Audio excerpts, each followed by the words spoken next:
Las Vegas is supposed to be the city where you bet on the favorite. But this weekend, NASCAR is dealing the number 48 car to a man who's never won a cup race in 84 tries. So the real question is, can Justin Allgaier beat the house? This weekend's race is not just a substitution story.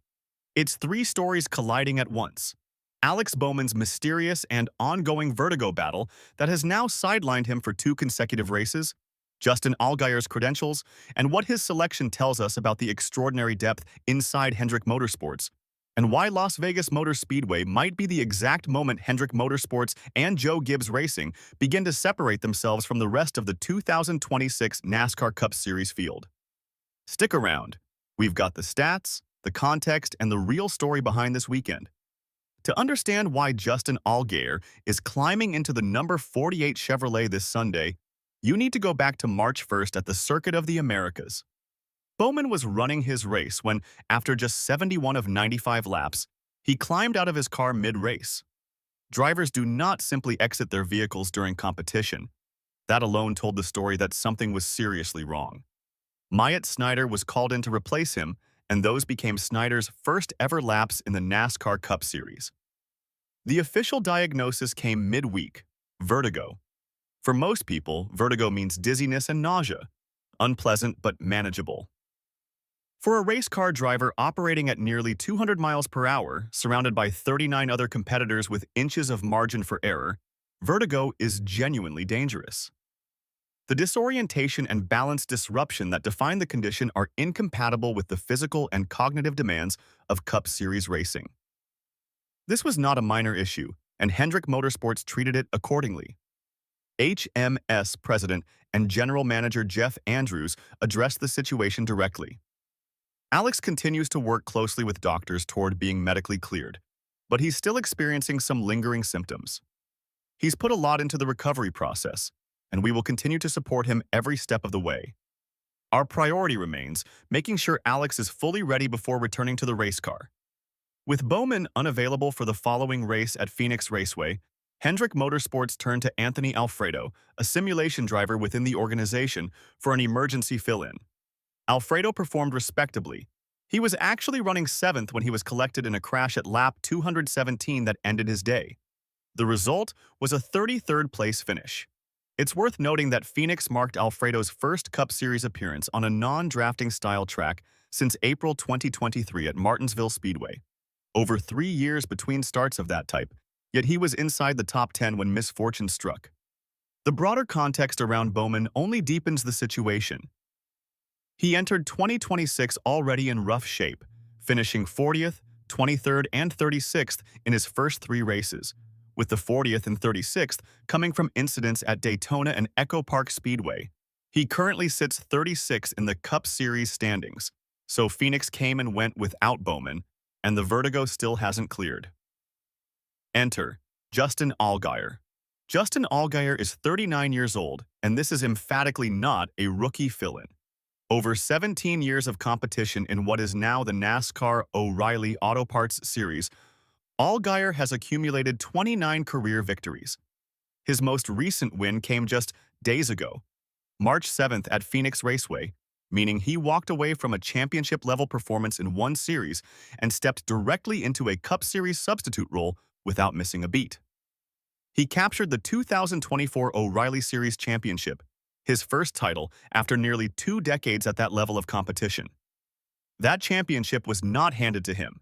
It was earned across an entire season of elite-level racing. His Cup Series record tells a different story. In 84 career starts, Allgaier has 0 wins. His most recent Cup appearance was the 2026 Daytona 500 with JGR Motorsports, where he finished 38th.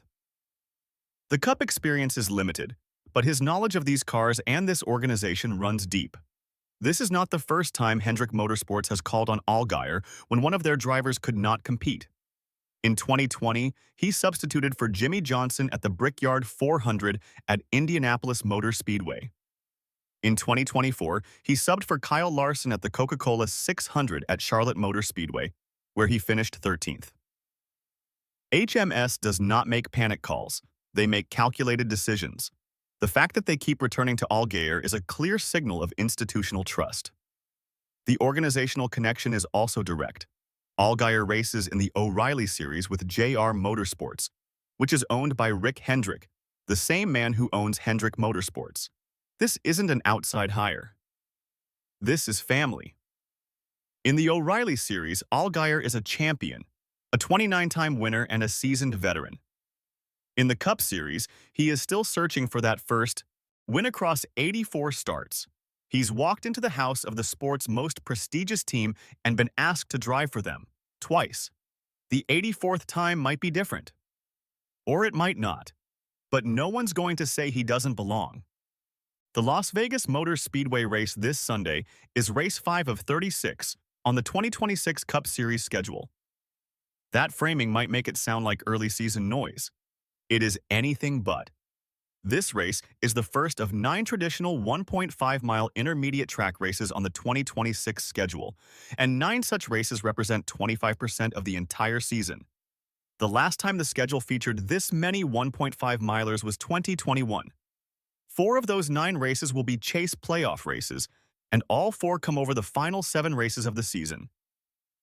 The season finale, the 2026 NASCAR Cup Series Championship race, will be held at Homestead Miami Speedway, itself a 1.5-mile track. In other words, how teams and drivers perform on intermediates is not a subplot. It could be the deciding factor in who lifts the championship trophy in 2026. Which brings us to the numbers, and they are not subtle. In the next-gen car era, Hendrick Motorsports and Joe Gibbs Racing have combined for 16 victories on 1.5-mile tracks. Hendrick accounts for 11 of those wins. Joe Gibbs Racing accounts for 5.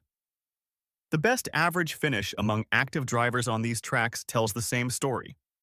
William Byron, HMS, leads at 9.82, followed by Kyle Larson, HMS, at 11.22, then Christopher Bell, JGR, at 11.36, Ross Chastain at 11.93, and Denny Hamlin, JGR, at 12.32. Larson leads all drivers in the next-gen era with 6 wins on 1.5-mile tracks. The laps-led data is equally one-sided. The top 4 drivers in laps led on 1.5-milers in the next-gen era are all from HMS or JGR. Larson with 1,780 laps, Byron with 886, Bell with 665, and Hamlin with 627. The next closest competitor outside these 2 organizations is Ryan Blaney with 497. Speed ratings from 2025 reinforce this further. 6 HMS and JGR drivers ranked in the top 10 in speed rating on comparable intermediate tracks that season. Larson ranked 1st, Hamlin 2nd, Byron 5th, Bell 6th, Elliott 7th, and Bowman 8th completed the group. JGR drivers won the pole for the last 3 races on 1.5-mile tracks. Chase Briscoe with 2, Denny Hamlin with 1. HMS had the top-rated car in 6 of 9 intermediate races across 2025. The early 2026 standings are chaotic, but Las Vegas could begin to bring order. If the historical metrics hold, this is precisely the stretch of the schedule where Hendrick Motorsports and Joe Gibbs Racing begin to pull away. If you're a fan of Larson, Byron, Bell, or Hamlin, this is your time of year. And if you're rooting for the underdog teams, you better hope they've figured something out fast. Last weekend's Phoenix Raceway event was a joint weekend between NASCAR and IndyCar, and the television numbers confirmed that the co-promotion worked for both series. The Cup Series race on Sunday drew 2.841 million viewers on FS1, up from 2.82 million who watched the same race on the same network in the same window the prior year. The race peaked at 3.516 million viewers during the 7 o'clock to 7:15 p.m. quarter hour, which covered the final 10 laps as Ryan Blaney held off Christopher Bell at the finish line. Drama delivers ratings, and that finish delivered both. The NASCAR O'Reilly Auto Parts Series race on the CW drew 1.154 million viewers, slightly down from 1.200 million last year. The series is averaging 1.451 million viewers across the season, practically even year over year, which reflects audience stability rather than decline. The IndyCar Series race on Saturday on over-the-air Fox drew 1.247 million viewers. That number represents a 77% increase over the 2025 comparison race at the Thermal Club, which drew 704,000 viewers on Fox. It also marks a 95% viewership increase over Saturday IndyCar races on Fox from the prior year.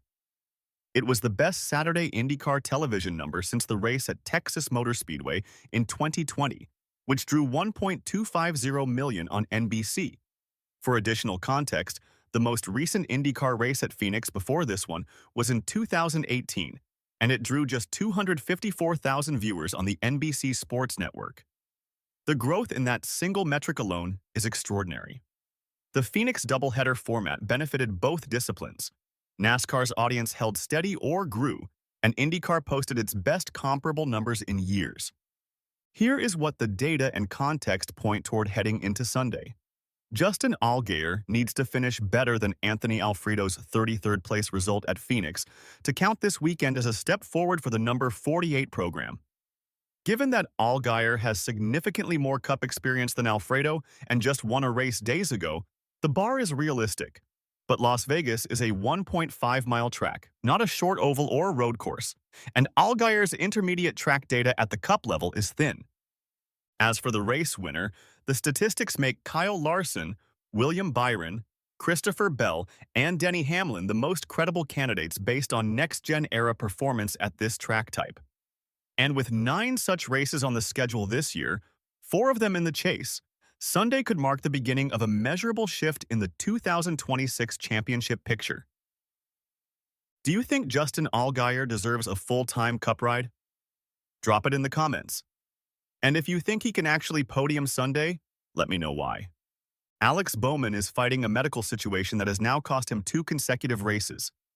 Justin Allgaier, a 29-time winner and 2024 champion with 0 Cup wins in 84 tries, is stepping into the most scrutinized seat in motorsport on the most statistically significant track type of the season.